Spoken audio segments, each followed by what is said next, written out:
So this past weekend, my family held our annual reunion at my parents' place, which is usually a wholesome affair involving potato salad, questionable karaoke, and my uncle trying to convince everyone he invented guacamole. Things started off normal enough, except Dad kept winking at us and saying, "I've got a little surprise planned for later." Now, when my father says surprise, it's usually code for something like a new lawnmower demonstration or a slideshow of his favorite traffic cones, so naturally, expectations were low. But around 2 p.m., right after we'd finished arguing about the best way to grill corn, a suspiciously loud "bah" echoed from the backyard. We all shuffled outside, expecting maybe a petting zoo for the nieces and nephews.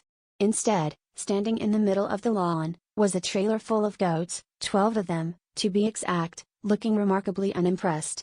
Dad grinned and announced, "We're going to try goat yoga." But the goats apparently hadn't read the memo, because within seconds they'd escaped their pen and fanned out like tiny, furry commandos, munching everything in sight.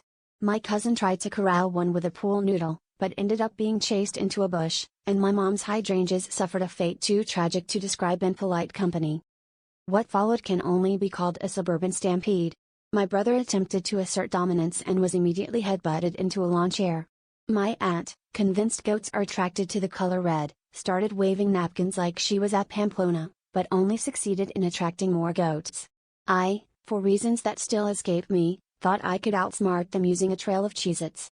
Not only did this fail, but I discovered that goats have absolutely zero respect for personal space or snack boundaries. By the end, the goats had eaten 3 flower beds, my cousin's flip-flop, and the last remnants of my dignity. As Dad tried to round them up, he turned to me and said, "Well, at least now we know who's really the GOAT at family gatherings."